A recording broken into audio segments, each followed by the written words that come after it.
আমন্ত্রণ দেশ বাংলায়, আপনাদের সঙ্গে আছি আমি নাতাশা বৃষ্টি। শুরুতেই সংবাদ শিরোনাম। রাঙামাটি বিজ্ঞান ও প্রযুক্তি বিশ্ববিদ্যালয়ের ক্যাম্পাস গড়তে শুরু হয়েছে ব্যাপক কর্মযজ্ঞ। চলছে নতুন একাডেমিক এবং প্রশাসনিক ভবনের নির্মাণ কাজ। এবং বন্যায় ফসল হারানো শেরপুরের নালিতাবাড়ির কৃষকদের ঘুরে দাঁড়ানোর চেষ্টা। ফসলে নানা রোগ দেখা দিলেও মাঠে কৃষি বিভাগ না থাকার অভিযোগ।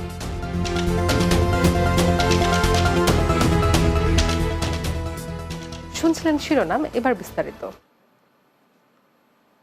রাঙামাটি বিজ্ঞান ও প্রযুক্তি বিশ্ববিদ্যালয়ের স্বপ্নের ক্যাম্পাস গড়ার পথে শুরু হয়েছে ব্যাপক কর্মযজ্ঞ। বিশ্ববিদ্যালয়ের আসাম বস্তির ঝগড়াবিল ক্যাম্পাসে চলছে নতুন একাডেমিক এবং প্রশাসনিক ভবনের নির্মাণ কাজ। বিশ্ববিদ্যালয়ের পরিপূর্ণ রূপ পেতে এটি একটি গুরুত্বপূর্ণ পদক্ষেপ। বিশ্ববিদ্যালয়ের শিক্ষক, শিক্ষার্থী ও প্রশাসনের আশা, নির্মাণ কাজ শেষ হলে রাঙামাটি বিজ্ঞান ও প্রযুক্তি বিশ্ববিদ্যালয় নতুন রূপে আত্মপ্রকাশ করবে। রাঙামাটি প্রতিনিধি মোহাম্মদ সৌরার্দি সাব্বিরের প্রতিবেদন, জানাচ্ছেন সুরাইয়া সীমা। কাপ্তাই হ্রদ বেষ্টিত পাহাড় আর বনের নৈসর্গিক প্রাকৃতিক সৌন্দর্যে ঘেরা রাঙামাটি বিজ্ঞান ও প্রযুক্তি বিশ্ববিদ্যালয়ের ক্যাম্পাস পাঠদানের পাশাপাশি এখন ব্যস্ত নির্মাণ কাজ নিয়ে। সবকিছু ঠিকঠাক থাকলে 2026 সালের মাঝামাঝি সময়ে দৃশ্যমান হবে বিশ্ববিদ্যালয়ের নতুন অবকাঠামো। শিক্ষা প্রকৌশল অধিদপ্তরের তত্ত্বাবধানে এগিয়ে চলেছে প্রকল্পটির কাজ, যার মোট ব্যয় ধরা হয়েছে 72 কোটি টাকা। এখানে স্থাপনা আধুনিক সুযোগ সুবিধা সম্পন্ন হবে, যা শিক্ষার্থীদের জন্য একটি উন্নত শিক্ষার পরিবেশ নিশ্চিত করবে। আমরা বলতে চাই এটি শুরু কিন্তু শেষ না। আমরা প্রতিদিন প্রতি মুহূর্তে এর উচ্চতা বৃদ্ধির জন্য একটা নতুন মূল্য যোগ করতে চাই। আমরা ভ্যালুজ অ্যাড করতে চাই। বিশ্ববিদ্যালয়ের নির্মাণাধীন ভবনগুলোর মধ্যে রয়েছে 3 তলা বিশিষ্ট প্রশাসনিক ভবন, একাডেমিক ভবন, 150 বেডের ছাত্র ছাত্রী হল, বৈদ্যুতিক সাবস্টেশন, ডিপ টিউবওয়েল, ওয়াকওয়ে এবং নিরাপত্তা বেষ্টনী। একটি একাডেমিক, একটি প্রশাসনিক, একটি ছাত্র হল, একটি ছাত্র হল, 4টার বাইরেও ইন্টারনাল রোড, আপনার 1000 কেভিএ বিদ্যুৎ সাবস্টেশন, একটা নান্দনিক গেট এবং অন্যান্য কাজকর্ম রয়েছে। রাঙামাটি বিজ্ঞান ও প্রযুক্তি বিশ্ববিদ্যালয়ের এই উন্নয়ন কাজ শুধু উচ্চ শিক্ষাকে এগিয়ে নেবে না, বরং পাহাড়ি অঞ্চলের মানুষের জীবনমানেও ইতিবাচক পরিবর্তন আনবে। Desk report, Bangla TV. মোংলার জয় মনিরগোল বালুর মাঠ সংলগ্ন এলাকায় বিশেষ অভিযান চালিয়ে একটি হরিণের চামড়া ও 24 কেজি মাংস উদ্ধার করেছে কোস্টগার্ড। শনিবার এক প্রেস বিজ্ঞপ্তিতে সংবাদকর্মীদের তথ্য জানান কোস্টগার্ড পশ্চিম জোন মোংলা মিডিয়া কর্মকর্তা লেফটেন্যান্ট মাহবুব হোসেন। তিনি আরও জানান, গোপন সংবাদের ভিত্তিতে কোস্টগার্ড স্টেশন হারবাড়িয়া একটি টহল দল মোংলার জয় মনিরগোল বালুর মাঠ সংলগ্ন এলাকায় অভিযান চালায়। সেখান থেকে একটি হরিণের চামড়া সহ 24 কেজি হরিণের মাংস উদ্ধার সহ শিকার কাজে ব্যবহৃত একটি কাঠের বোট জব্দ করা হয়। শেরপুরের নালিতাবাড়িতে অন্যান্য উপজেলার চেয়ে ধানের আবাদ তুলনামূলক বেশি হয়। 2 দফায় বন্যায় ফসল হারিয়ে এবার ঘুরে দাঁড়াবার চেষ্টা এখানকার কৃষকদের। কিন্তু স্বপ্নের ফসলে নানান রোগ দেখা দিলেও মাঠে নিয়ে কৃষি বিভাগ অভিযোগ চাষিদের। আর জেলা কৃষি বিভাগ বলছে তাই সারা কথা।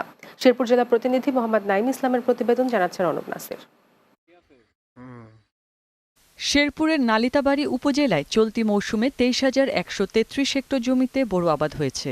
এখানকার যোগানিয়া ইউনিয়নের ঘোড়ামারা গ্রামের আনোয়ার হোসেন 5 একর জমিতে বোরো আবাদ করেছেন। কিন্তু এবার বেড়েছে রোগবালাই। তবে কৃষি বিভাগের কোনো পরামর্শ পাচ্ছেন না বলে অভিযোগ তার। একই অভিযোগ স্থানীয় শতাধিক ধান চাষির।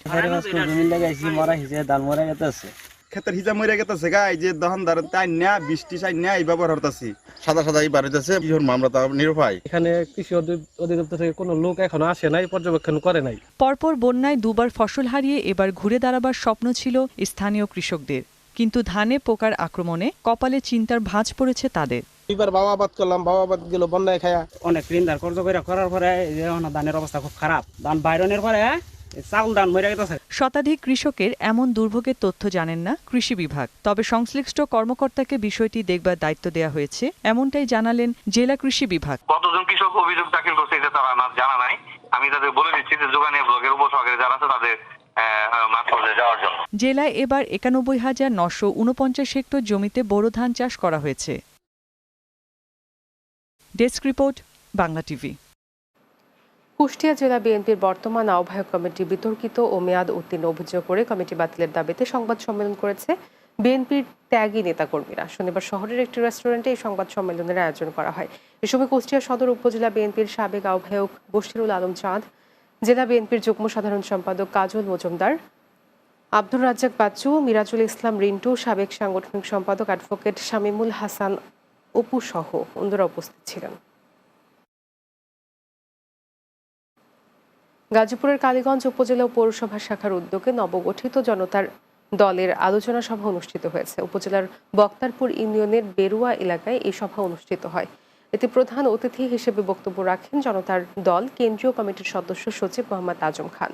শরীফ খানের সভাপতিত্বে এই সময় বক্তব্য রাখেন আজম খানের সহধর্মিনী রাহেলা পারভিন শিশির, আবু জাফর রিপন, কাইয়ুম ভুইয়া, রফিকুল ইসলাম সহ আরো অনেকে।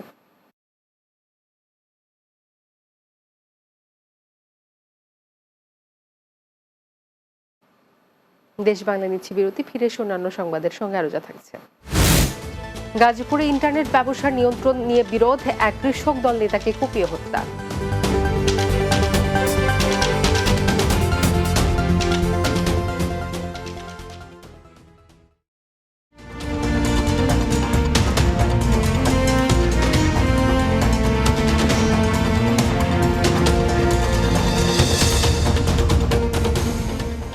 দেশ বাংলায় স্বাগত আরও একবার। গাজীপুরে ইন্টারনেট ব্যবসার নিয়ন্ত্রণ নিয়ে বিরোধের জেরে রাকিব মোল্লা নামে এক কৃষক দল নেতাকে কুপিয়ে হত্যা করেছে দুর্বৃত্তরা। গাজীপুর মহানগরের ধীরাশ্রমের দক্ষিণ খান এলাকায় তাকে হত্যা করা হয়। নিহত রাকিব মোল্লা মহানগরের 31 নম্বর ওয়ার্ডের স্থায়ী বাসিন্দা ইব্রাহিম মোল্লার ছেলে। গাজীপুর সদর থানার ভারপ্রাপ্ত কর্মকর্তা মেহেদি হাসান জানান, মরদেহ ময়নাতদন্তের জন্য গাজীপুর শহীদ তাজউদ্দিন আহমদ মেডিকেল কলেজ হাসপাতাল মর্গে পাঠানো হয়েছে। ফরিদপুরের বোয়ালমারীতে দেলোয়ার হোসেন দুলু হত্যাকাণ্ডের সুষ্ঠু তদন্ত ও প্রকৃত আসামিদের গ্রেফতারের দাবিতে মানববন্ধন করেছে পরিবার ও এলাকাবাসী।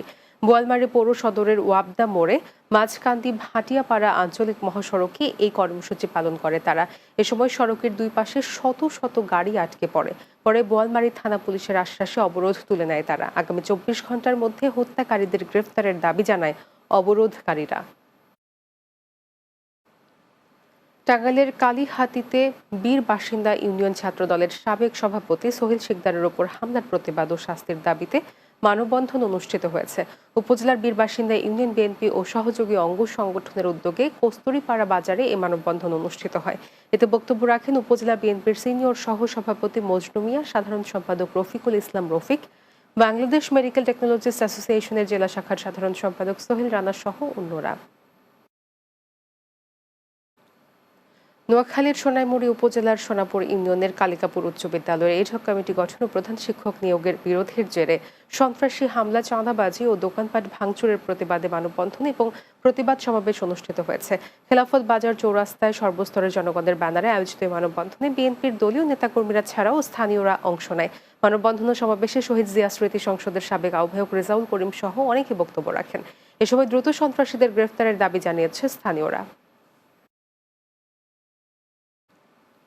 লক্ষ্মীপুরের রায়পুর উপজেলার ৯ নম্বর ইউনিয়নের উদমারা বসত ঘরে ঢুকে কিশোর গ্যাংয়ের হামলার ঘটনায় মানববন্ধন ও বিক্ষোভ করেছে এলাকাবাসী। রায়পুর থানার সামনে মানববন্ধন ও বিক্ষোভ করা হয়। এ সময় হামলাকারী কিশোর গ্যাং সদস্যদের দ্রুত গ্রেপ্তারের দাবি জানানো হয়। এতে বক্তব্য রাখেন শাহাদুল্লাহ মাঝি বাড়ির জামে মসজিদের খতিব মাওলানা মাহবুবুর রহমান, বৈষম্য বিরোধী ছাত্র আন্দোলনের জেলা সংগঠক রায়হান হোসেন, ভুক্তভোগী রাজিয়া বেগমের পরিবার সহ অন্যান্য সচেতন মহল। ফেনীর ছাগলনাইয়ায় বিরল এক ইতিহাস। একই বাড়িতে হিন্দু ও মুসলিমের বসবাস 200 বছর ধরে। এই সুদীর্ঘ সময় ধরে তারা একে অপরের বিপদ আপদে পাশে রয়েছেন, করছেন বিভিন্ন সামাজিক কাজে সহযোগিতা। ফেনী জেলা জুড়ে এই পরিবার নজির স্থাপন করেছেন। ফেনী প্রতিনিধি জাকের হায়দার সুমনের প্রতিবেদন, জানাচ্ছেন অনুপ নাসির। ফেনীর ছাগলনাইয়া উপজেলার পাঠাননগর ইউনিয়নের পূর্ব শিলুয়ার পূর্ব পাঠানগড় গ্রামে পাশাপাশি ভূঁইয়া বাড়ি ও মনোরঞ্জন মজুমদার মাস্টার বাড়ি। এই বাড়িতে হিন্দু ও মুসলিমরা 200 বছর ধরে বসবাসের নজির স্থাপন করেছেন। এই নিয়ে পুরো জেলা জুড়ে চাঞ্চল্যের কমতি নেই। মুসলিম আছে 6 পরিবার, অনেক ভালো। আমরা মিলেমিশে একাত্রে ভাই বোনের মতন থাকি। আমরা একসাথে আছি, একদম ভাই এর মতো সব দিক দিয়ে আছে। একই সাথে চলাফেরা করি, আমরা একই সাথে চলি, থাকি, সমস্যা না, মিলেমিশে থাকি সবাই। বাড়ির প্রবীণ ব্যক্তি সিরাজুল হক পাটোয়ারির বয়স ৯০ বছর। তিনি বাল্যকাল থেকে দেখে আসছেন তার পিতাসহ হিন্দুরা একত্রে বসবাস করে আসছেন একই বাড়িতে। নামাজ রোজাসহ ধর্মীয় কাজে হিন্দুরা বাধা হয়ে দাঁড়াননি, থেকেছেন মিলেমিশে। সুখে দুঃখে একে অপরকে সহযোগিতা করে আসছেন তারা। নেই সম্পত্তি নিয়ে কোনো বিরোধ।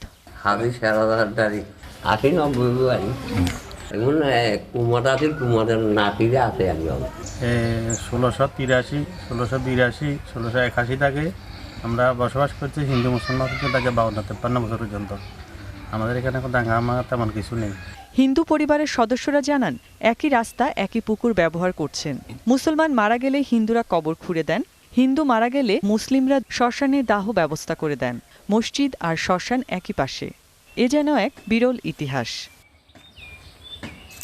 Desk report, Bangla TV. জামালপুরে স্বপ্ন একাদশের ক্রিকেট ফাইনাল খেলা অনুষ্ঠিত হয়েছে। সকালে শহরের বসাকপাড়ায় এসজিও মাঠে এই ক্রিকেট ফাইনাল খেলার আয়োজন করা হয়। এতে প্রধান অতিথি হিসেবে বক্তব্য রাখেন স্বপ্ন একাদশের প্রধান উপদেষ্টা এম শুভ পাঠান।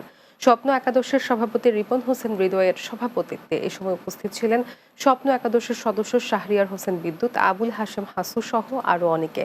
খেলায় ইয়ুথ কিং টিম ৭৮ রানের স্বপ্ন একাদশ জুনিয়র টিমকে পরাজিত করে। পরে বিজয়ীদের মাঝে পুরস্কার বিতরণ করা হয়।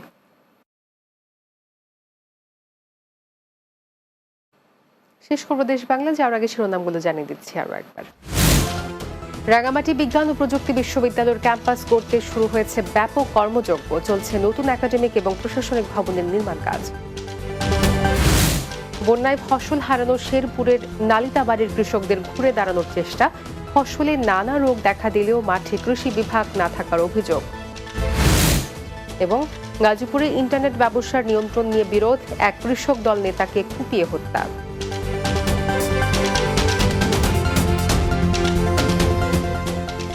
এই ছিল দেশ বাংলা। আমাদের পরবর্তী সংবাদ বিকেল 4:30 দিনের বাংলা দেখার আমন্ত্রণ রইল। এতক্ষণ সঙ্গে থাকার জন্য ধন্যবাদ সবাইকে।